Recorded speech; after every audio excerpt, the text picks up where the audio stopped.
सावधान। नमो अरिहन्ताणं नमो सिद्धाणं नमो आयर्याणं नमो उवज्झायाणं नमो लोये सवसाहुणम् तीन भुवन में सार वीतराग विज्ञानता शिव स्वरूप शिवकार नमः त्रियोग समारिके। ये मांगलिक ग्रंथ श्री छहड़ाला जी हैं, इसके रचयिता पंडित श्री दौलत राम जी हुए हैं। इसके अंतर्गत उन्होंने 6 ढालें लिखी है। 6 ढालों में से हम पढ़ रहे हैं दूसरी ढाल। दूसरी ढाल में दुख के कारणों की चर्चा है। उसमें हम पढ़ रहे हैं अग्रहित मिथ्या दर्शन। 7 तत्वों में विपरीत श्रद्धान को अग्रहित मिथ्या दर्शन कहा। 7 तत्व मतलब जीव, अजीव, धर्म, अधर्म, जीव, अजीव, आश्रव, बंध, संवर, निर्जरा और मोक्ष। ठीक है, ये 7 तत्वों में से हमने 2 तत्वों में विपरीत श्रद्धान कैसा कैसा पाया जाता है वो हमने पढ़ लिया है। और हमारी चर्चा अब चल रही है कि जीव आश्रव तत्व संबंधी विपरीत श्रद्धान कैसे करता आ रहा है अभी तक। यदि अभी में इच्छा दृष्टि है तो उसे कैसे श्रद्धान पाया जाता है आश्रव तत्वों में। ये हमारा छंद नंबर 5 चल रहा है, इसको पढ़ते हैं एक बार। तन उपजत अपनी उपज जान तन नशत आपको नाश मान राग आदि प्रगट ये दुख देन तिन्हीं को सेवत गिनत चैन। तो पहली पंक्ति में तो अजीव तत्व संबंधी विपरीत श्रद्धानी हमने पढ़ लिया था। दूसरी पंक्ति हमारी चल रही थी कि रागादि भाव, अब हम बोलेंगे मोह राग द्वेष रूपी भाव, या फिर हमने रागादि भाव का हमने विस्तार कल किया था। तो वो सारे मोह राग द्वेष रूपी भाव, काशायिक भाव, नो कशायिक भाव, मिथ्यात्व रूपी भाव, ये प्रत्यक्ष रूप से स्पष्ट रूप से जीव को सुख देते हैं कि दुख देते हैं। ये जीव को प्रत्यक्ष दुख देने वाले हैं। वर्तमान में भी दुख देते हैं, भविष्य में भी दुख देते हैं। लेकिन जीव इन दुख के कारणों को सुख का कारण मानकर इनका सेवन करता है, इनको अच्छा मानता है, इनके प्रति इसकी उपादेय बुद्धि रहती है। उपादेय मतलब ग्रहण करने योग्य, जैसे कि रागादि भाव अच्छे हैं इस प्रकार की इसकी बुद्धि रहती है। तो ऐसा मानना ये आश्रव तत्व संबंधी भूल है। ये आश्रव तत्व में विपरीत श्रद्धान है। और आश्रव तत्व में विपरीत श्रद्धान है मतलब मोक्ष मार्ग प्रयोजन भूत 7 तत्वों में विपरीत श्रद्धान हुआ और यानी अग्रहित मिथ्या दर्शन इसके हुआ, यानी मिथ्या दृष्टि हुआ। और संसार परिभ्रमण का मूल कारण है अग्रहित मिथ्या दर्शन। तो इसके संसार परिभ्रमण का जो कारण है वो पढ़ रहे हैं हम, आश्रव तत्व संबंधी भूल। उसमें एक कारण ये हुआ मतलब। अब इसको करते हैं आज, जो भी शेष बचा हुआ है इसका, फिर आगे पढ़ते हैं। तो आश्रव तत्व संबंधी में हमने क्या क्या पढ़ा। तो पहले आश्रव की परिभाषा पढ़ी थी। आश्रव किसे कहते हैं? आश्रव मतलब आना, द्रव्य कर्मों का आना, ये आश्रव है। कहाँ आना?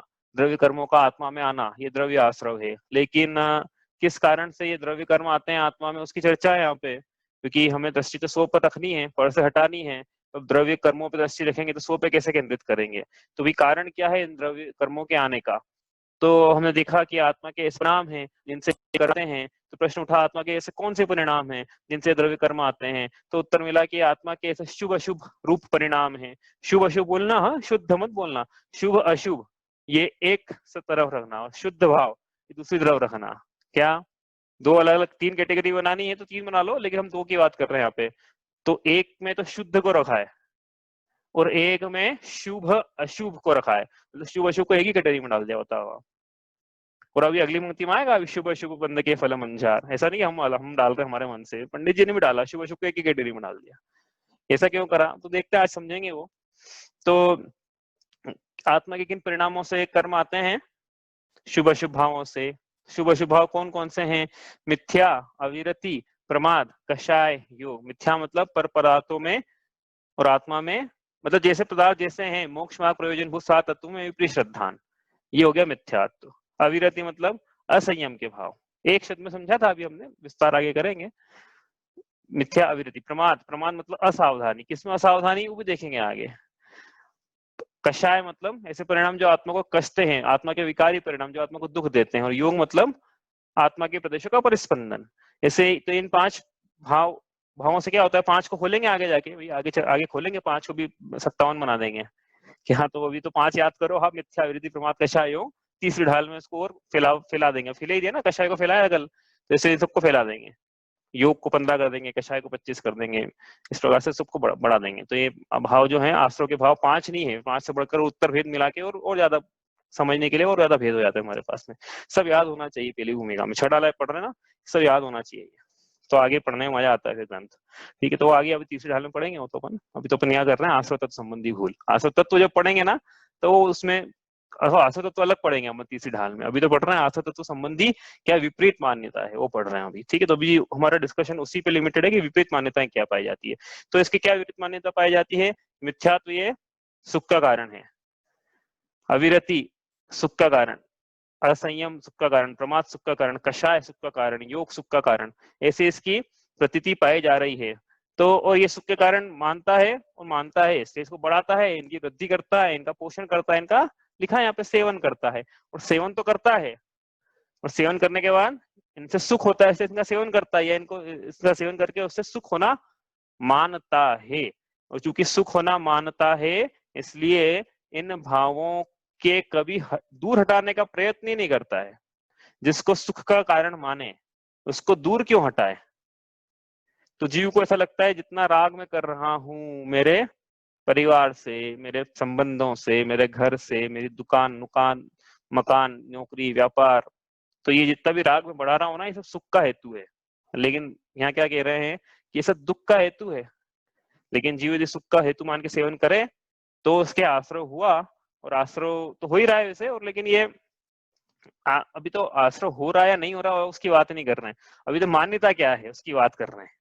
ठीक है, तो ये इसकी मान्यता ऐसी रहेगी, तो ये कभी आश्रय, इन आश्रय के कारणों को दूर हटाने का कभी पुरुषार्थ नहीं करेगा। समझना तो यहाँ से ये है बस, आश्रय को हटाते कैसे वो अलग समझेंगे अपन, आगे आएगा उसका वर्णन, संवर का वर्णन आगे आएगा, चौथी ढाल में छठी ढाल में तो पढ़ेंगे, लेकिन अभी तो आश्रय का वर्णन है ना। आश्रय को रोकने से संवर है, मतलब परिभाषा उसकी है, आश्रय को रोकने का जो भाव है उनको संवर के भाव कहते हैं।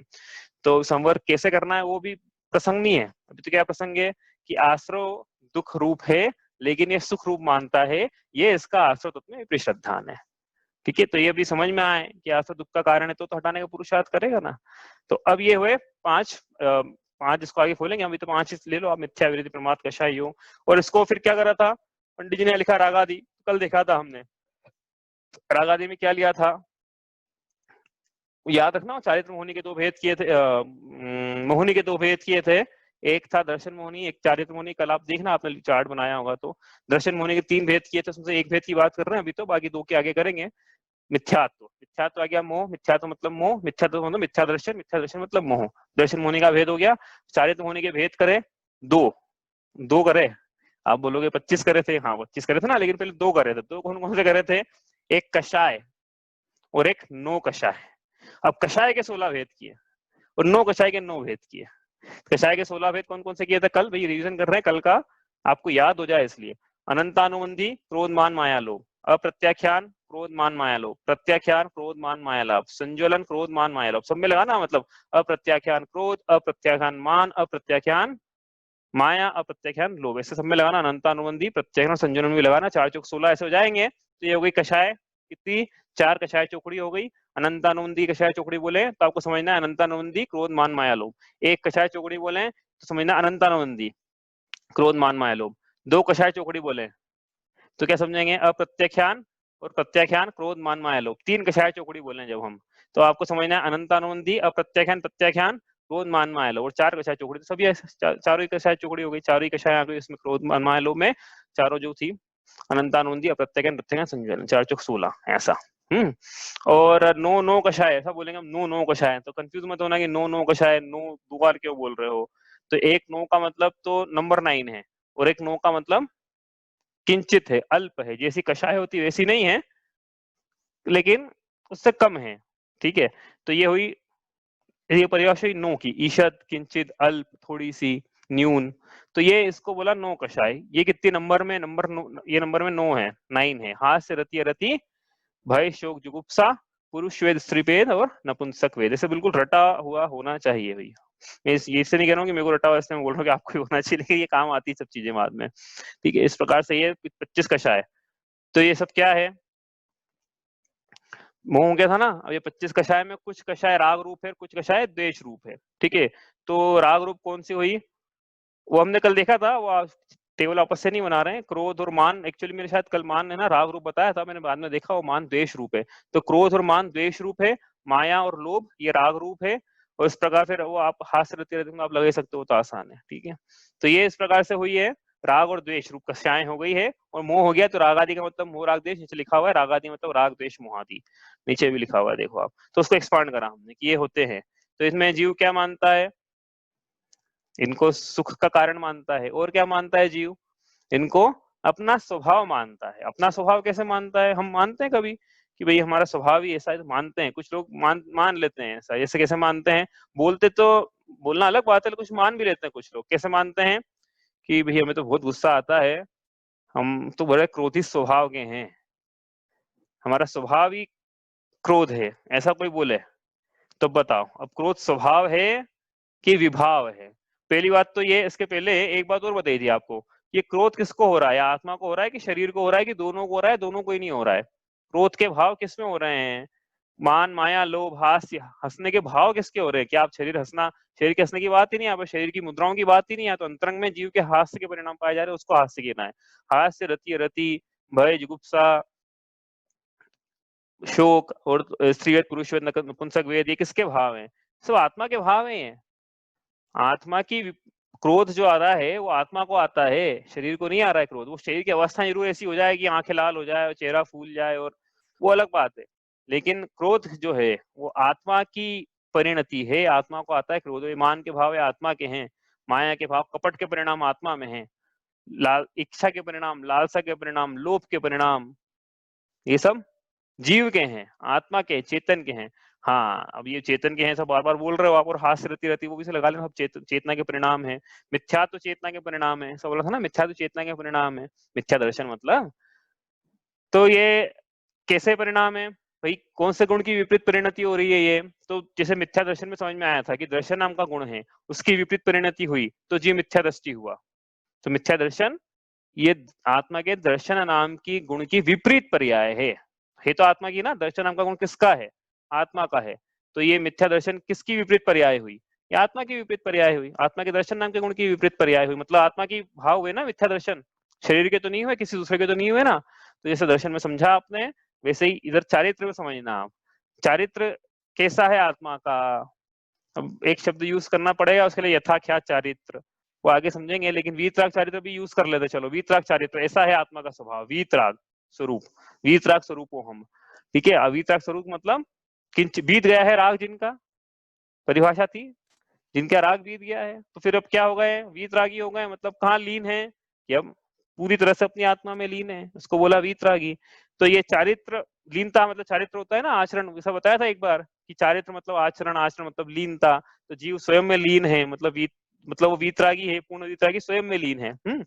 तो ये जो वीतरागी है ये चारित्र की शुद्ध पर्याय है। तो विपरीत पर्याय क्या हुई, सरागता, सीधी सी बात है। समझ में आ रहा है कि नहीं आ रहा है, वीतरागता ये चारित्र की शुद्ध पर्याय है, शुद्ध अवस्था है। गुण रहते हैं उसकी अवस्था होती है ना, दर्शन नाम के गुण की अवस्था थी सम्यक और मिथ्या है, चारित्र नाम के गुण की भी अवस्था है, सम्यक हो गया मिथ्या होगी। तो सम्यक हुई तो क्या है, आत्मा आत्मा में लीन है, स्थूल रूप से बोल रहे हैं भैया अभी। हाँ, मतलब आगे और थोड़ा खुलासा करेंगे, जैसे कि एक देश चारित्र, सकल देश चारित्र, फिर वो सब ऐसे बहुत सारे भेद है उसमें। लेकिन आज तो मतलब थोड़ा सा स्थूल रूप से समझे हम, तो चारित्र मतलब आत्मा की आत्मा में लीनता। और इससे विपरीत मतलब आत्मा आत्मा में लीन नहीं है, तो क्या कर रहा है फिर, पर पदार्थों में अच्छा लगने के परिणाम पाए जा रहे हैं इसके।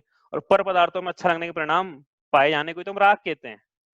तो राग किसकी विपरीत परिणति हुई फिर, चारित्र की। समझाना बस ये है कि रागादि भाव, ये मतलब राग द्वेष, ये दो भाव मतलब कषाय और अकषाय के भाव थे, ये चारित्र आत्मा के चारित्र गुण की विपरीत पर्याय है। समझ में आ रहा है ना, जैसे दर्शन गुण की विपरीत पर्याय मिथ्या दर्शन, चारित्र गुण की विपरीत पर्याय ये सब राग और द्वेष, मतलब क्रोध मान माया लोभ और नो नो कषाय, चार चार कषाय चौकड़ी और नो नो कषाय, ये चारित्र गुण की विपरीत पर्याय हैं। सम्यक पर्याय क्या है, वीतरागता। तो अब ये लेकिन करता क्या है ये जीव, भाई ये समझ में आ गया ना कि भैया मेरी पर्याय, ये जो क्रोध है ये विपरीत पर्याय है, तो है मेरी पर्याय है, जीव की पर्याय है, हमारी पर्याय, जिससे क्रोध आ रहा है उसकी पर्याय है। जैसे क्या है, आपको उदाहरण देना कि वो जब बुखार आ रहा है किसी जीव को, तो वो बुखार यद्यपि शरीर की अवस्था है, लेकिन शरीर की अवस्था होने पर भी दूर करने लायक अवस्था है, क्योंकि उसकी स्वाभाविक अवस्था नहीं है, वैभाविक अवस्था है, शुद्ध अवस्था नहीं है, अशुद्ध अवस्था है, मतलब शरीर में लगाया हमने तो वैसे ही क्रोध। कुछ बोलना है?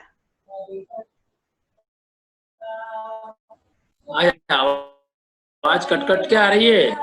आवाज कट कट के आ रही है क्या? आवाज क्लियर नहीं आ रही है। अच्छा, आज थोड़ी प्रॉब्लम लग रही है सिग्नल में। हाँ, मेरे यहाँ भी कट कट के आ रही है। हाँ, ये सिग्नल में एक प्रॉब्लम है शायद आज। 1 मिनट में चेक कर बताता हूँ, आप 1 सेकंड होल्ड कर। तो ठीक है वो आवाज? हाँ अब हाँ, अभी तो ठीक है। हाँ, वो चेंज करा मैंने अभी, वो सुबह से प्रॉब्लम आ रही है ब्रॉडबैंड में। तो क्या पढ़ रहे हैं यहाँ पे हम कि ये चारित्र हमने क्या पढ़ा अभी तक शॉर्ट में, ये है कि ये देखो राग आदि हमने कल बात की थी इसकी। तो राग मतलब मोह, राग द्वेष। मोह मतलब दर्शन की विपरीत पर्याय, और राग द्वेष ये चारित्र की विपरीत पर्याय। इतना पढ़ा हमने अभी तक, ये रिवीजन किया हमने, कल भी यही पढ़ा था, इसका रिवीजन किया। अब ये राग द्वेष ये चारित्र की विपरीत पर्याय है। क्या? ये चारित्र की विपरीत पर्याय है, तो ये चारित्र की विपरीत पर्याय भी ये दूर करने लायक है। कोई ऐसा मत समझना कि ये चारित्र हमारी पर्याय है तो हम क्यों दूर करें, हम हमारी पर्याय का अभाव करेंगे तो हमारे अभाव हो जाएगा। लेकिन ये विपरीत पर्याय है ना भाई, जैसे बुखार आया था तो बुखार यद्यपि शरीर की अवस्था लेकिन दूर करने लायक है। जैसे जल जो है वो अग्नि के स्वभाव से उष्ण होता, अग्नि के संपर्क में आने से उष्ण होता है। तो उष्णता क्या जल का स्वभाव है क्या? नहीं, जल का स्वभाव तो शीतलता है। अग्नि का स्वभाव उष्णता है, जल का स्वभाव शीतलता है।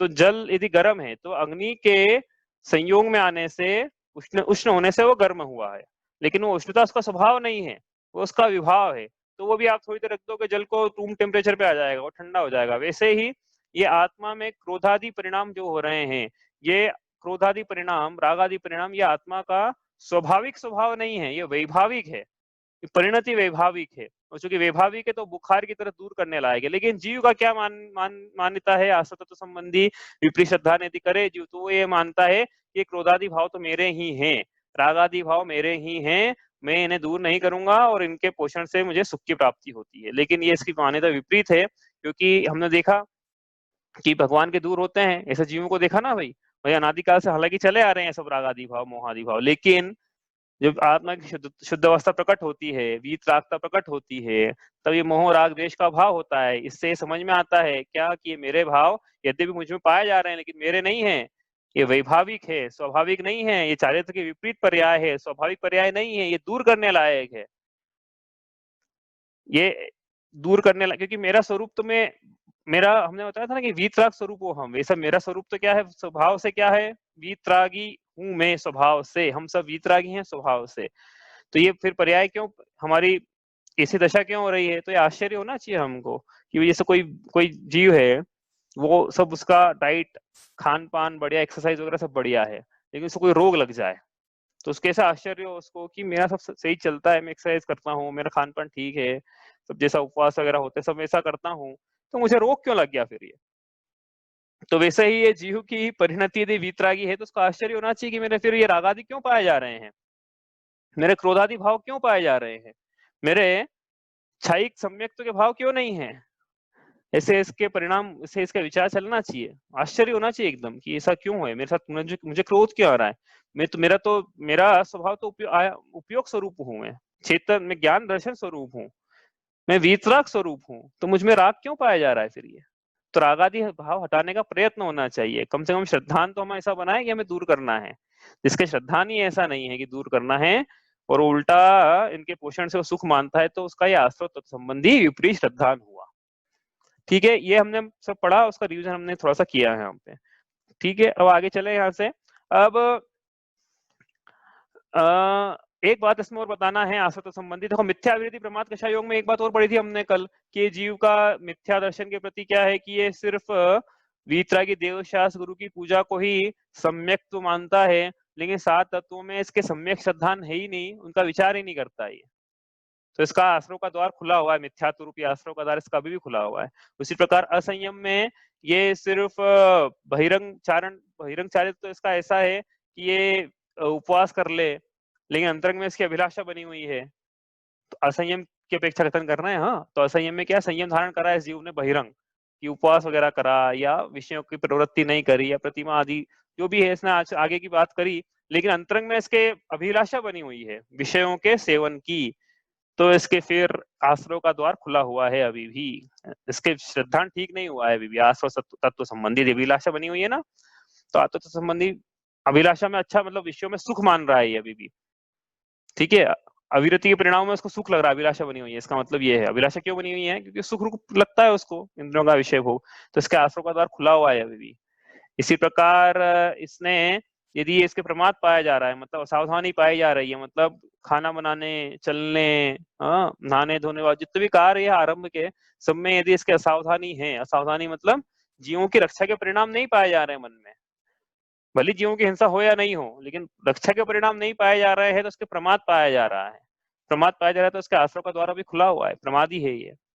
इसी प्रकार कषाय में भी लगाना, कषाय का सेवन कर करके ये स्वयं को सुखी मान रहा है, तो इसके कषाय का द्वार खुला हुआ है। और उसके ये बस यूं बैठ गया ऐसा करके मुद्रा बना के भगवान जैसी, वो बोलेगी मेरे तो अब योग जो है मन वचन मेरे तो परिस्पंदन नहीं हो रहा है, तो इसे बहिरंग ऐसे मुद्रा बना के बैठने से कोई योग रूपी आश्रव का द्वार बंद नहीं हो जाएगा। तो यदि इसके ऐसी मान्यता पाई जा रही है तो इसके आश्रव संबंधी विपरीत सिद्धांत पाया जा रहा है, हमने कल पढ़ा था। तो आगे चलते हैं यहाँ से। कोई पूछना है किसी को? नहीं तो यहाँ से आगे चलते हैं हम।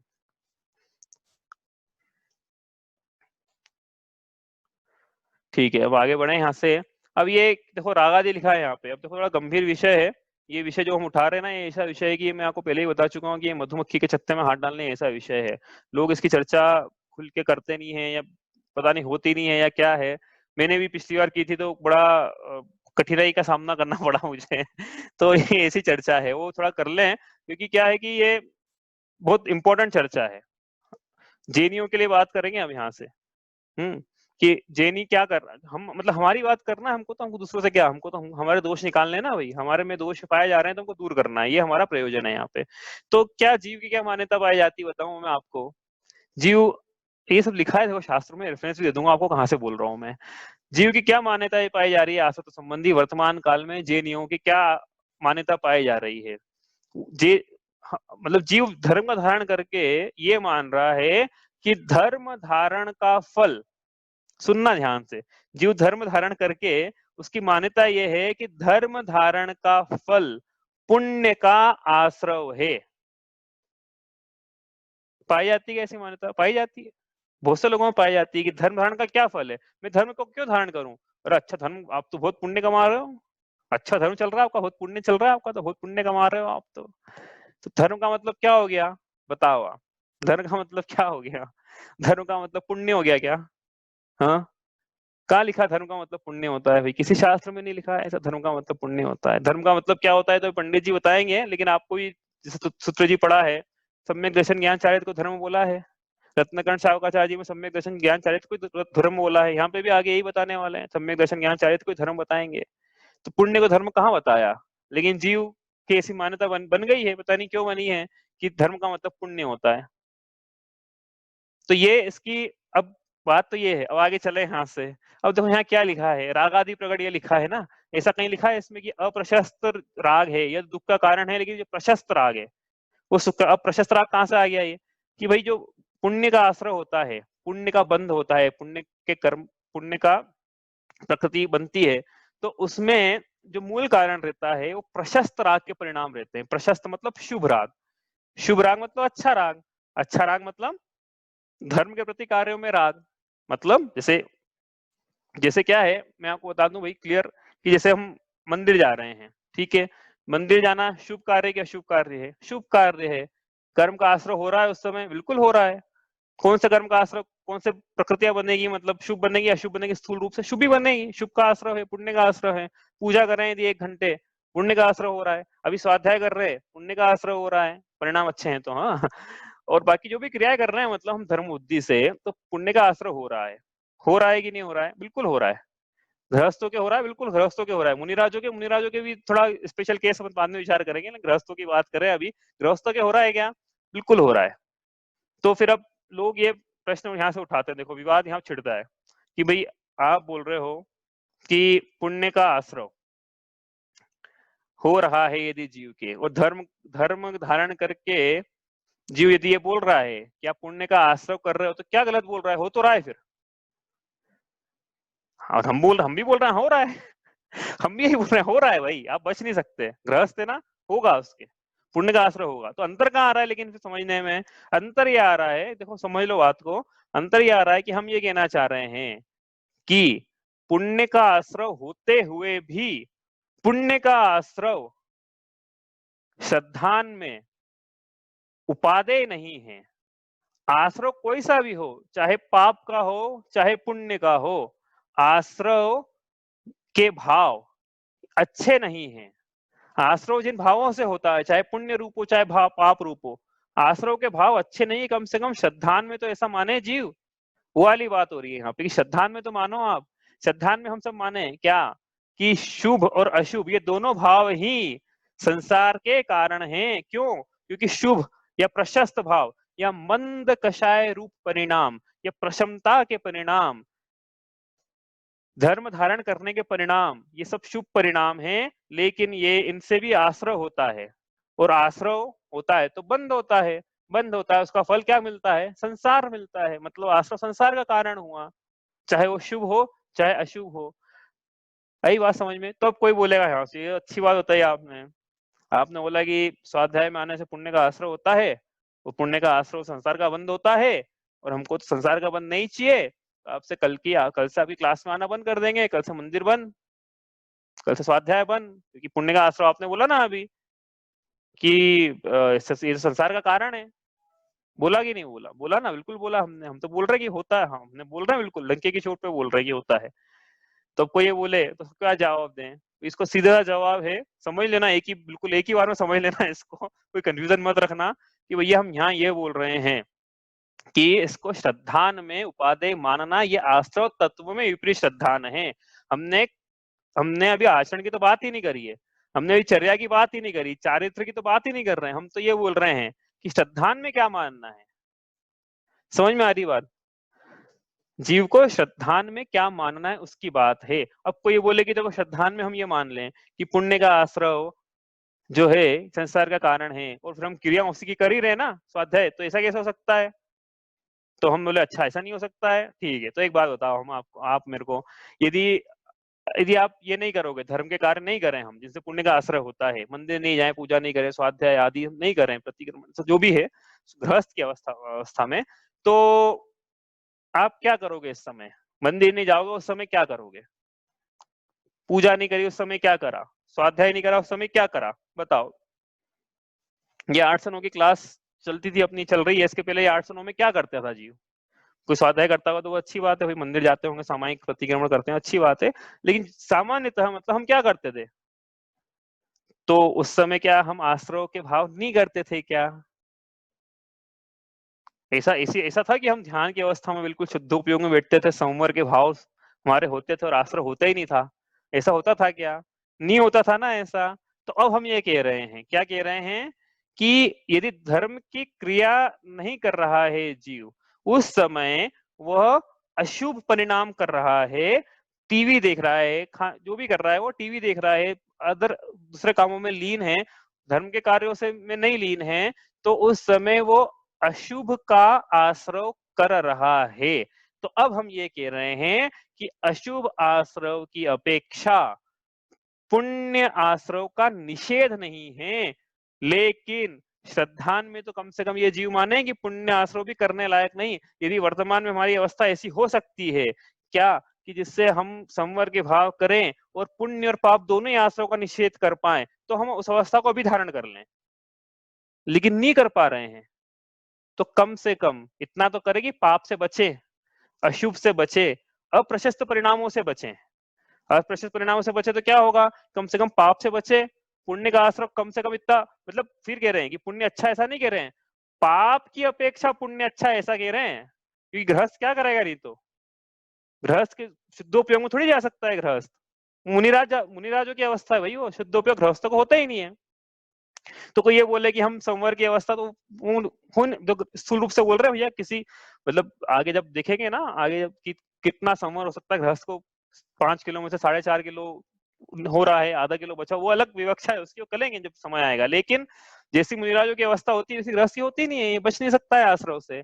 जब ये बच नहीं सकता है, आश्रव इसके होएगा ही होएगा, ये कुछ भी कर ले, आश्रव होए बिना रहेगा नहीं।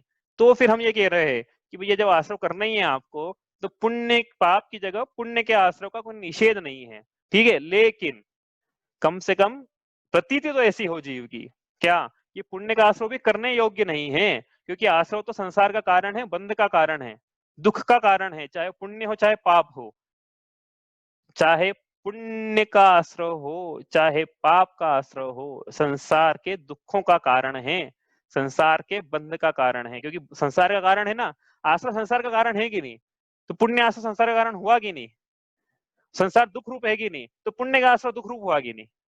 इतनी सी तो बात है, इतनी सी बात है बस, इसमें कोई विवाद वाली बात नहीं है। लेकिन फिर एक्चुअली क्या है, लोग यहाँ आते हैं बार बार, बात आती है श्रद्धान की, कि श्रद्धान तो ऐसा बनाओ, श्रद्धान तो ऐसा बनाओ। लोग आ जाते हैं चारित्र पे, कि आप तो निषेध कर रहे हो कि मंदिर भी नहीं जाए। हमने कहा बोला नहीं मंदिर में जाओ, हम तो ये बोल रहे हैं कि पाप की अपेक्षा पुण्य का निषेध नहीं है, जाना चाहिए। लेकिन हम वो चारित्र की अपेक्षा है, वो आचरण की अपेक्षा है, करने की अपेक्षा है, क्रिया की अपेक्षा है। लेकिन हम क्या कह रहे हैं यहाँ पे, कम से कम श्रद्धान तो ऐसा रखें कि मंदिर जाते हुए भी वीत रागता ही उपादेय है, ये शुभ राग कर रहे हैं, उपादेय नहीं है, है छोड़ने योग्य है, बोले शुभ हो या अशुभ हो, दोनों भाव छोड़ने योग्य है। श्रद्धान तो जीव ऐसा बनाए। और यदि इसका विपरीत, देखो अब आते हैं मुद्दे की बात पे, यहाँ क्या पढ़ रहे हैं हम। यदि जीव ऐसा मानता है कि पुण्याश्रव सुख का कारण है, तो यह इसका आश्रव तत्व में विपरीत श्रद्धान है। कितनी बड़ी बात है बताओ आप चाहो तो मैं लिख देता हूँ इस पंक्ति को, आप जचवा लेना कहीं पे भी कि आप तो वहां की, हमने तो अलग ही पढ़ा है, आप अलग पढ़ा रहे हो। क्योंकि बहुत इस पे हो चुके हैं हमारे साथ बहुत सारे ऐसे कम्युनिकेशन, कि हमने पढ़ाना शुरू किया और लोगों ने बस फिर दूसरी किताबें खोल ली, देखो यहाँ पे ऐसा लिखा है, यहाँ पे ऐसा लिखा है। तो वहां पे मैंने बोला भैया वो क्रिया की अपेक्षा लिखा है, मान्यता की अपेक्षा कहाँ लिखा है ऐसा कि पुण्याश्रव श्रद्धान में उपादेय, ऐसा कहाँ लिखा है। लिख ही नहीं सकते ना, क्यों नहीं लिख सकते, लिखा पंडित जी ने यहाँ पे, राग आदि प्रकट ये दुख देन तिन्हीं को सेहत गिनत चैन। तो राग आदि में शुभ राग भी लगाना।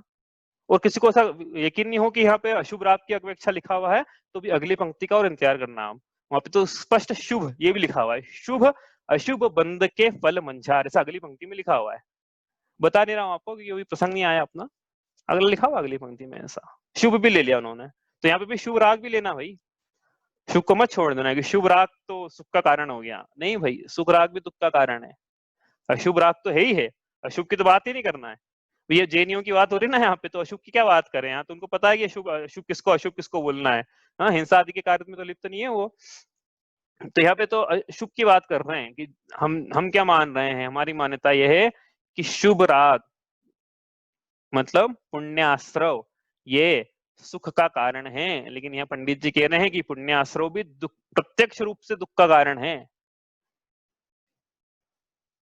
क्या होगा ज्यादा से ज्यादा, अच्छा बहुत ज्यादा पुण्य का उदय आ जाए, पुण्य का आश्रय हुआ, ठीक है, पुण्य का बंध हुआ, बहुत ज्यादा जीव का पुण्य का उदय आ जाए, ये चाहते हैं ना जीव, मिथ्या दृष्टि यही चाहता है मेरा पुण्य का उदय चलता रहे, अच्छे से अच्छा पुण्य का उदय, बिल्कुल एक नंबर A1 क्वालिटी का वो चले जीव को, तो किस चीज की प्राप्ति हो जाएगी बताओ संसार में।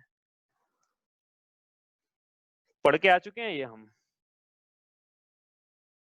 जो विमानवासी हूँ थाय, सम्यक दर्शन बिन दुख पाए, तहते चय थावर तन धरे, क्यों परिवर्तन पूरे करे। बहुत अच्छा पुण्य का उदय हो गया, ज्यादा से ज्यादा, मिथ्या दृष्टि की अपेक्षा लगाना हुई है, सम्यक दृष्टि मत लगा लेना इसको भी, मिथ्या दृष्टि की बात करना है अभी तो अपने को, क्योंकि ढाल उसकी चल रही है ना। ज्यादा से ज्यादा बहुत अच्छा पुण्य का उदय हो गया तो ये वैमानिक देव बन जाएगा। वैमानिक देव भी इसको कौन सा बनाएंगे, कल्प का नहीं बनाएंगे, कल्पातीत का बनाएंगे, 16 स्वर्गों का नहीं बनाएंगे, 16 स्वर्गों के ऊपर कहाँ तक जा सकता है ये? मिथ्या दृष्टि है तो 9 ग्रेवेक तक ही जा पाएगा, इसके आगे नहीं पहुंचा पाएंगे इसको। तो 9 ग्रेवेक में 9वें ग्रेवेक में भी सबसे ऊपर वाला जो ग्रेवेक, मतलब वो जो पटल है उसका ऊपर, नौवा जो पटल है उसमें देव बनाएंगे इसको मिथ्या दृष्टि जीव को। अब वो 9वें ग्रेवेक के देव के महान पुण्य का उदय चल रहा है कि नहीं चल रहा है? कोई बोल सकता है कि नहीं इसके पाप का उदय है, लेकिन पंडित जी तो यहाँ लिख रहे हैं क्या, जो विमानवासी हूं था सम्यक दर्शन बिन दुख पाए। 9वें ग्रेवेक का देव महान पुण्य का उदय, और उसके क्या, बिना सम्यक दर्शन के दुख, लिखा ना पंडित जी ने। तो सुख का कारण क्या? सुख का कारण सम्यक दर्शन है भाई। सुख का कारण पुण्य का आश्रव, पुण्य का बंध और पुण्य का उदय नहीं है, वो ये बताना है यहाँ पे। ये तो पूरी ढाल में कहाँ लिखा है ऐसा? ऊपर बोला दुख का कारण क्या होता है? अच्छा दर्शन, मिथ्या ज्ञान, मिथ्या चारित्र, ऐसा लिखा। ऐसा कहाँ लिखा पाप का उदय? ऐसा कहाँ लिखा पुण्य का आश्रव करोगे तो? अच्छा, कोई ये बोल सकता है कि भैया पुण्य का आश्रव करेंगे तो सम्यक दर्शन की प्राप्ति हो जाएगी, पुण्य का आश्रव करेंगे सम्यक ज्ञान की प्राप्ति हो जाएगी, पुण्य का बंध, पुण्य का उदय, पुण्य का चलेगा तो सम्यक चारित्र की प्राप्ति हो जाएगी। तो भैया ये बहुत बड़ी भूल है ऐसा मानना। ऐसा मानना कि कर्म के उदय से जीव को सम्यक दर्शन हो रहा है। अभी पढ़ेंगे ना सम्यक दर्शन, पढ़ेंगे तीसरी ढाल में, तो वहां पढ़ेंगे 3 भेद सम्यक दर्शन के। एक पढ़ेंगे औपशमिक, एक पढ़ेंगे छायिक, एक पढ़ेंगे छायोपशमिक। 3 तो पढ़ लेंगे, चौथा नहीं पढ़ पाएंगे। लेकिन कौन सा हो जाए चौथा? औदयिक सम्यक दर्शन, पुण्य के उदय से होने वाला सम्यक दर्शन। ऐसा कोई भेद ही नहीं सम्यक दर्शन का। औदयिक सम्यक दर्शन करके, औदयिक सम्यक ज्ञान, औदयिक सम्यक चारित्र। क्यों? क्योंकि दर्शन ज्ञान चारित्र तो ये आत्मा के स्वभाव है। कर्म का उदय आ रहा है तो उल्टा इन स्वभाव में दोष पड़ रहा है। छायोग सम्यक दर्शन में देखना, अभी सम्यक प्रवृत्ति का उदय चलेगा तो उसके सम्यक दर्शन में दोष लग रहा है। हालांकि वो पाप रूप प्रकृति है, लेकिन फिर भी दोष चल रहा है। जितना जितना कर्म का उदय है उतना उतना दोष है, जितना ज्ञान आवरणी कर्म का उदय है उतना ज्ञान कम है। समझ में आ रही बात? जितना ना चारित्र होने का उदय है उतना उतना चारित्र कम है। तो ये और ये तो क्या बात करें, अभी तो एक बात और बताता हूँ मैं आपको। चलो समय अभी इसका ये लॉग आउट हो जाए, इसका बताता हूँ मैं। तो ये क्या बात समझ में आ रही है? यहाँ से क्या बता क्या रहे हैं यहाँ पे? पुण्य का आश्रव श्रद्धान में उपादेय मानना यह आश्रव तत्संबंधी भूल है। धर्म क्यों करे फिर जीव? धर्म धारण क्यों करे? हम तो यही समझते थे पुण्य का आश्रव करना है, पुण्य का बंध करना है, पुण्य का उदय आएगा तो पुण्य के उदय में सुख की प्राप्ति होती है। लिखा ही नहीं ऐसा पुण्य के उदय में सुख की प्राप्ति होती है। यहाँ तो लिख रहे सम्यक दर्शन, सम्यक ज्ञान, सम्यक चारित्र से सुख की प्राप्ति होती है। यहाँ तो ऐसा लिखा हुआ है। तो फिर धर्म का धारण क्यों करे जीव? ये प्रश्न हो सकता है ना किसी का, कि भैया आपने तो पुण्य आश्रव का भी निषेध कर दिया। हमारी तो यही मान्यता थी कि धर्म का धारण इसलिए किया जाता है कि पुण्य का आश्रव हो, बंध हो, जिससे पुण्य का उदय आए तो लौकिक अनुकूलताएं मिलती रहे उसका, है ना? तो अब ये मान्यता थोड़ी बदलना है। पुण्य धर्म का धारण पुण्य के आश्रव के लिए नहीं किया जाता है। धर्म का धारण का फल धर्म की प्राप्ति है। धर्म का धारण फल एक कर्मों की प्राप्ति नहीं है, पुण्य अच्छे कर्म की प्राप्ति हो जाए हमको, ये धर्म धारण का फल नहीं। धर्म धारण का क्या फल है? धर्म धारण करके जीव सम्यक दर्शन, सम्यक ज्ञान, सम्यक चारित्र की प्राप्ति करना चाहता है, मोक्ष की प्राप्ति करना चाहता है, वीतरागता की प्राप्ति करना चाहता है, यथाख्यात चारित्र की प्राप्ति करना चाहता है, सकल चारित्र की प्राप्ति करना चाहता है, संयम की प्राप्ति करना चाहता है, संवर के भावों की प्राप्ति करना चाहता है, निर्जरा की प्राप्ति करना चाहता है। और जब ऐसा बोल दिया कि निर्जरा की प्राप्ति करना चाहता है, इसका मतलब ये हो गया कि आश्रव की प्राप्ति नहीं करना चाहता है, संवर की प्राप्ति, आश्रव की और बंध की प्राप्ति नहीं करना चाहता है। क्योंकि यदि संवर की प्राप्ति यदि आप श्रद्धान में उपादेय है तो फिर आश्रव की प्राप्ति श्रद्धान में है माननी ही पड़ेगी। यदि निर्जरा की प्राप्ति उपादेय है तो बंध की प्राप्ति है ऐसा मानना ही पड़ेगा, क्योंकि ये विरोधी भाव है। जिन भावों से संवर होता है उनसे आश्रव नहीं होता, और जिनसे आश्रव होता है उनसे संवर नहीं होता। यदि संवर के भाव है तो आश्रव नहीं होगा। तो जब संवर उपादेय है तो आश्रव फिर छोड़ने योग्य हो ही गया ना। जब जीव धर्म का धारण करके संवर की प्राप्ति करना चाहता है, संवर के भावों की, मोक्ष की, इसका मतलब है कि वो कर्म से छूटना चाहता है। कर्म आना अच्छा नहीं है। कर्म भले ही कोई सा भी कर्म हो, अच्छा हो या बुरा, कर्म अच्छे बुरे नहीं, वो तो विवक्षा, एक विवक्षा से बोलते हैं अच्छा बुरा, उनको कर्म सारे ही बुरे हैं। एक विवक्षा ये भी है कर्मों की, कर्म सारे बुरे। यदि कर्म अच्छे होते हैं तो सिद्ध भगवान भी रख लेते थोड़े बहुत अपने पास कि ये वाला अच्छा है, इसको रख लेता हूँ मैं। और ये भगवान ने तीर्थंकर नाम करके प्रकृति वाला तो मैं रख ही लेता हूँ, आगे फ्यूचर में काम आएगा मेरे को। सारे छोड़ने लायक सब छोड़ दिए भगवान ने, निष्काम निष्कर्म हो गए। तो ये इसका मतलब क्या है, समझ में आई बात कि धर्म का धारण क्यों करना है जीव को? पुण्य के लिए नहीं करना है। धर्म का धारण कोई जीव पुण्य की प्राप्ति के लिए कर रहा है। श्रद्धा में श्रद्धा में उसका ऐसा है, श्रद्धा में उसका ऐसा बना हुआ है कि पुण्य आश्रव के लिए मैं धर्म का धारण कर रहा हूँ, करता हूँ, तो उसका आश्रव तत्व में विपरीत श्रद्धा है अभी। अब वो अलग बात है। जैसे मैंने आपको बताया ना कि अब भाई हम गृहस्थ है तो वो धर्म की क्रियाएं करेगा, तो वो छोड़ नहीं सकता इन सब चीजों को, आश्रव तो हुए बिना रहेगा नहीं। तो फिर हम बोल रहे हैं अगली पंक्ति, हम क्या क्या बोल रहे हैं अगली पंक्ति कि भाई पाप की अपेक्षा पुण्य का निषेध नहीं कर रहे हैं हम। ये तो कोई जी बोले कि ठीक है मंदिर जाना बंद, तो मंदिर जाके घर में क्या करोगे? टीवी देखोगे। इसे तो मंदिर ही चले जाओ, फिर वहां से रास्ते तो खुलेंगे सम्यक दर्शन के, सम्यक ज्ञान के, यथासंभव सम्यक चारित्र के रास्ते तो खुलेंगे। घर में टीवी देख के कौन से खुलने वाले हैं? तो भाई कम से कम पाप से बचने के लिए पुण्य की क्रियाएं तो कर लो। ये कहने का मतलब ये है। लेकिन श्रद्धान में फिर भी वीतरागता ही उपादेय है, रागादि भाव चाहे वो प्रशस्त राग के ही क्यों न हो, वो श्रद्धान में उपादेय नहीं मान सकते हम। भले वो हम करते हुए दिख जाए, ऐसा हम मंदिर जाते हुए दिख जाए, हाँ पुण्य का आश्रय होता है, लेकिन हम ये मान के नहीं जा रहे हैं कि पुण्य के आश्रय के लिए जाना है। हम तो धर्म की प्राप्ति के लिए जा रहे हैं। धर्म धारण का फल धर्म की प्राप्ति है, पुण्य की प्राप्ति नहीं है। ठीक है, आगे चलें। यहाँ से देखो एक बात और बताता हूँ मैं। आज एक्चुअली मेरे को 9 बजे एग्जैक्ट बंद करना पड़ेगा क्योंकि मेरे को दूसरा कॉल है। तो क्या यहाँ पे क्या बताना चाह रहे हैं यहाँ पे कि ये एक बात और बताता हूँ मैं आपको कि ये जब आश्रय होता है ना, तो ऐसा नहीं होता है कि किसी समय हम मंदिर में बैठे हैं और अब हमारी क्या बात करें, मुनिराजों की बात कर लेना आप। तो क्या कोई मुनिराज ही हैं, चलो कहीं बहुत अच्छी अवस्था में हैं, उनके भी आश्रय हो रहा है, ठीक है? तो मुनिराजों के भी भले ही बहुत अच्छी अवस्था हो उनकी, हाँ 6ठे-7वें गुण स्थान तक और आगे भी जैसी यथा योग्य, तो उनके भी जब आश्रय होता है बहुत अच्छे प्रशस्त भावों में भी, तो भी चाहे कितने ही प्रशस्त भाव क्यों न हो, साथ में पाप का आश्रय होता ही है। कितने ही प्रशस्त भाव हो जीव के, कितने शुभ भाव हो, कितने अच्छे भाव हो। गृहस्थों की बात कर रहे हैं हम, वितरागियों में मत लगा देना इसको। मतलब गृहस्थ या मतलब छद्मस्तों की बात कर रहे हैं। हाँ छद्मस्तों की बात कर रहे हैं, 10 गुण स्थान तक लगाना है इसको। कितने अच्छे भाव हो जीव के, उसके जब आश्रय होता है तब साथ में पाप का आश्रय फ्री आता है। तो जीव बोले हम पुण्य का आश्रय कर रहे हैं, साथ में पाप का फ्री मिल रहा है आपको। ऐसे मत सोचना कि हम पुण्य पुण्य के ही करेंगे, मंदिर में बैठे तो पुण्य पुण्य का आश्रय होगा हमको, आपका तो होगा ही नहीं भैया। जो अभी पढ़े नहीं हमने, अभी पढ़ेंगे आगे चल के। कर्म के 2 भेद है, घातिया और अघातिया।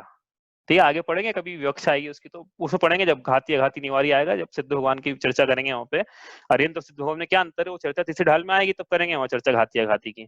तो जो घाती कर्म है, मतलब कर्म है ना, 8 कर्म थे, 4 घातियां, उसमें 4 अघातियां हैं। ठीक है, तो जो घातियां कर्म 4 वो तो सर्वथा पाप रूप ही है, उनमें पुण्य प्रकृतियां होती ही नहीं है। ज्ञानावरणी कर्म, इसमें पुण्य प्रकृति नहीं है। दर्शनावरणी कर्म, इसमें कोई पुण्य प्रकृति नहीं है। मोहनीय कर्म, हमारा महान शत्रु, इसमें कोई पुण्य प्रकृति नहीं है। अंतराय कर्म, इसमें कोई पुण्य प्रकृति नहीं है। तो ये 4 तो सर्वथा पाप रूप ही हैं। और जब जीव पुण्य आश्रय करता है तब 7 प्रकृतियों का ऐसा आश्रय होता है। हाँ, अब वो किसी की बंध विच्छुति हो गई या आश्रय नहीं हो रहा है, वो अलग प्रकरण है, उसकी चर्चा नहीं कर रहा हूं मैं अभी। लेकिन जब होता है सामान्य तौर पे, छद्मस्तों के सामान्य तौर पे जब आश्रय होता है, आयु बंध का यदि काल आ गया हो तो 8 प्रकृतियों का एक साथ आश्रय होगा, और आयु बंध का काल नहीं है अभी तो 7 प्रकृतियों का, 8 में से 7 प्रकृतियों का आश्रय हो गई होगा। तो बड़ा पोर्शन कहाँ जा रहा है? पाप में ही जा रहा है। वो जो कर्म के परमाणु मान ना 1 किलो, वो आधे किलो से ज्यादा कहाँ जा रहे हैं? क्योंकि इतनी प्रकृतियां तो पाप, सर्वथा पाप रूप ही है, वो 47 पाप रूप ही है। अब ये जो बची ना इधर की, वो 47 बोल दिया मैंने अभी, मेरे को बताना नहीं 47 है वो, देखेंगे घाती कर्म की 47 प्रकृतियां होती है और आगे देखेंगे हम। लेकिन जो बची वो ये बच गई जो 101, हाँ वो 101 में भी सबकी सब कोई पुण्य रूप ऐसा थोड़ी, उसमें पाप रूप प्रकृतियां हैं। तो पाप का तो पोर्शन बहुत ज्यादा है। मतलब जो आश्रय होता है, भले कितने प्रशस्त परिणाम जीव के हों, तो भी मेजर पोर्शन तो पाप रूप प्रकृतियों में ही जाता है, पाप का ही बंद होता है। हाँ जो भी बची हुई है उसमें से कुछ पुण्य का भी होता है भाई, जिनका पुण्य का, जैसे साता वेदनी और साता वेदनी, साता पुण्य रूप और साता पाप रूप। तो जब जीव के शुभ परिणाम है तो साता वेदनी का बंध होगा उसको, इस प्रकार से, ठीक है।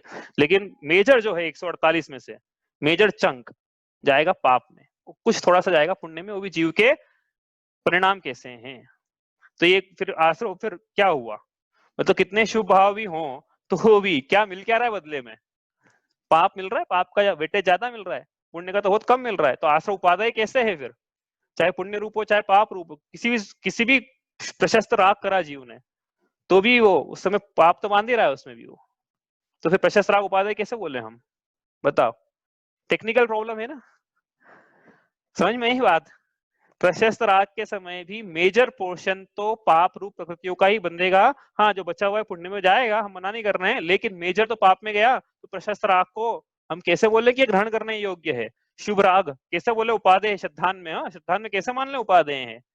प्रशस्त राग कैसे बोले कि छोड़ने योग्य नहीं है। शुभ राग कैसे बोले कि अच्छा है। इसलिए जिनसे शुभ राग, पुण्य प्रकृति, पुण्य के भाव, प्रशस्त राग, प्रशस्त परिणाम, शुभ परिणाम, ये सब भी अशुभ के समान त्यागने योग्य है। अब कोई पूछे कहाँ लिखा ऐसा क्योंकि भाई ऐसा है ना कि लोग, हमने होता ग्रंथ बता दिया लोगों ने, ये मुनिराज ने देखो ये लिखा, आप मानते हो कि नहीं मानते हो उनकी बात, तो हमने पढ़ा फिर क्या लिखा उन्होंने, फिर बताया उनको कि देखो ये लिखा है इन्होंने। क्योंकि क्या है कि लोगों ने अपने शब्द भी ऐसे चल रहे हैं, आज के हमारे पुण्यार्जक है ये, तो लोगों को श्रद्धा ने ऐसा हो गया, पुण्य का आश्रय, धर्म का धारण मतलब पुण्य का आश्रय, पुण्य का अर्जन करना है हमको, इससे धर्म का धारण करना है। लेकिन बात बिल्कुल ही गलत है, वो धर्म का धारण पुण्य के लिए थोड़ी करना है, धर्म का धारण सम्यक दर्शन के लिए करना है। तो फिर भी शब्द चल पड़े ऐसे, तो लोग मानने लग गए ऐसे। तो इसका यहाँ अब छड़ाला पढ़े समझ में आएगा ना। वो छड़ाला नहीं, और कहाँ लिखा मैं बताता हूँ आपको, मोक्ष भाग प्रकाशक में तो स्पष्ट लिखा हुआ है, आश्रय तत्व संबंधी भूल 7वां अध्याय, वहां स्पष्ट लिखा हुआ बिल्कुल। वो चूंकि होमचंद जी भारी ने उसकी हिंदी टीका करी तो उन्होंने बोल्ड में लिख दिया उसको पूरा बोल्ड में लिख दिया कि भाई अच्छे से समझ लेना है इसको। बोल्ड मतलब लेटर डार्क कर दिया, उतनी लाइन के 2 लाइन के लेटर डार्क कर दिया उन्होंने, जहां वो ऐसा लिखा हुआ था पंडित जी ने, टोडरमल जी सामने ऐसा लिखा हुआ था कि यह जीव श्रद्धान में पुण्य को उपादेय मानता है, लेकिन यह इसका श्रद्धान ठीक नहीं है। जब तक शुद्ध भाव में न प्रवर्ते तब तक पुण्य करो, लेकिन कम से कम श्रद्धान में तो ये मानो कि पुण्य भी त्यागने योग्य है। ऐसा उन्होंने स्पष्ट लिखा हुआ है वहां पे। एग्जैक्ट शब्द मुझे याद नहीं है, लेकिन आप पढ़ लेना उसको, 7वां अध्याय मोक्ष में प्रकाशक। अब कोई ये भी बोल सकता है, बोलने वाला ये भी बोलेगा भैया मोक्ष में प्रकाशक को मैं नहीं मानता। ऐसे भी लोग हैं भैया बोलने वाले हो, मैं बताना नहीं चाहता हूँ कौन है वो, बोलते हैं लोग, लेकिन पंडित ने लिखा है और वगैरह वगैरह ऐसी बातें करते हैं। तो ठीक है भाई, आचार्य कुंद को तो मानोगे, प्रवचन सार जी को मानोगे। अब कोई बोले मैं उनको ही नहीं मानता, तो भैया फिर अब नहीं बता सकते आपको आचार्य कुंद भगवान ने प्रवचन सार जी की गाथा नंबर 81 स्पष्ट लिखा हुआ है, बहुत स्पष्ट लिखा हुआ है, प्राकृत में लिखा हुआ है, प्राकृत तो मुझे याद नहीं, उसका हिंदी ट्रांसलेशन मुझे याद है। पुण्य पाप में अंतर नहीं है, जो न माने बात यह। पुण्य पाप में अंतर नहीं है, जो न माने बात यह। संसार सागर में फिरे मोह से आच्छन्न वो, ऐसा लिखा हुआ है कि पुण्य पाप में अंतर नहीं है, जो ये बात नहीं मानता है उसके संसार परिभ्रमण का कभी अंत नहीं होता है, क्योंकि वो मोह से आच्छन्न रहता है, उसके मोह का अंत नहीं होता है, संसार का अंत नहीं होता है। कहाँ लिखा, प्रवचन सार जी गाथा नंबर 81। ठीक है, तो फिर क्या बात समझ में आई। धर्म का धारण देखो इतना पूरा बताया ना, मेरे को किसी का खंडन नहीं करना है यहाँ पे कि उन्होंने ऐसा है, मेरे को वो कुछ नहीं, यहाँ तो जो बात है सामने है भाई। हाँ, तो ये समझना क्या है यहाँ से कि पुण्य का आश्रव श्रद्धान में उपादेय मानना, यह आश्रव तत्व में विपरीत श्रद्धान है। लेकिन जब तक आश्रव से बच नहीं सकता है तब तक जीव पाप की अपेक्षा पुण्य का निषेध नहीं है। लेकिन श्रद्धान ऐसा होना चाहिए, पुण्य भी त्यागने योग्य है, पुण्य अच्छा नहीं है, पुण्य संसार का कारण है। कम से कम श्रद्धान की मान्यता की बात है, मान्यता ही पढ़ रहे हैं यहाँ पे, आचरण की तो बात ही कहाँ करी अभी तक, मान्यता की पढ़ रहे हैं बस। ठीक है, तो धर्म जीव क्यों धारण कर रहा है, धर्म धारण का फल मोक्ष की प्राप्ति है, निश्रेयस की प्राप्ति है, अभ्युदय की प्राप्ति तो उसको हो ही जाएगी। क्या बोल रहे हैं, देखो यहाँ पे एक बात समझ लेना कि धर्म धारण का फल तो निश्रेयस मतलब मोक्ष की प्राप्ति है, अभ्युदय मतलब संसार के लौकिक जो बड़े बड़े पद होते हैं इनकी प्राप्ति भी तो बोलते हैं धर्म धारण से, तो भैया वो तो हो ही जाती है। कारण ये है कि जीव ने ऐसे ऐसे भगवान की इतनी भक्ति करी है, वो बच ही नहीं पाया पुण्य से, पुण्य का आश्रय ही हुआ उसको, भगवान की भक्ति करी तो अब वो पुण्य आश्रय का फल आएगा उसको, फिर बंद करा उसको फल आएगा, फल में उसको इंद्र का पद मिलेगा, चक्रवर्ती का पद मिलेगा और तीर्थंकर का पद भी मिल सकता है। तो वो क्योंकि वो बच नहीं सकता है वो, लेकिन कम से कम श्रद्धांत समीचीन होना चाहिए कि पुण्य आश्रय श्रद्धान में उपादेय नहीं है। श्रद्धान ऐसा होना चाहिए कि पुण्याश्रय उपादेय नहीं है, ये भी है। ठीक है, आपके कोई प्रश्न होना तो आप कल लेके आइएगा, क्योंकि आज मेरे को थोड़ा हार्ड स्टॉप लेना पड़ेगा यहाँ पे, क्योंकि मुझे लगता है कि पुण्य आश्रय से रिलेटेड कोई प्रश्न आपके हो सकते हैं। मैंने पिछली बार पढ़ाया था तो बहुत सारे लोगों के बहुत सारे प्रश्न थे, आपके भी होंगे, तो आप लेके आइएगा, कल बात करेंगे। आज हम इतना ही करते हैं, ठीक है। जावाणी के ज्ञान ते सूझे लोकालोक, सोवाणी मस्तक नमो सदा देत हूँ धूप।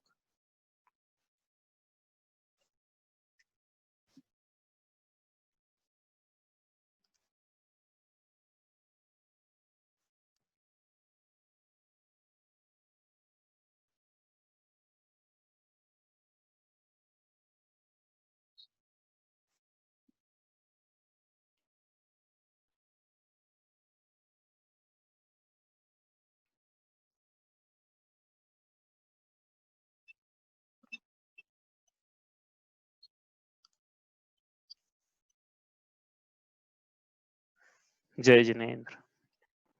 जय जिनेन्द्र। जय जिनेन्द्र। जय जिनेन्द्र। जय जिनेन्द्र।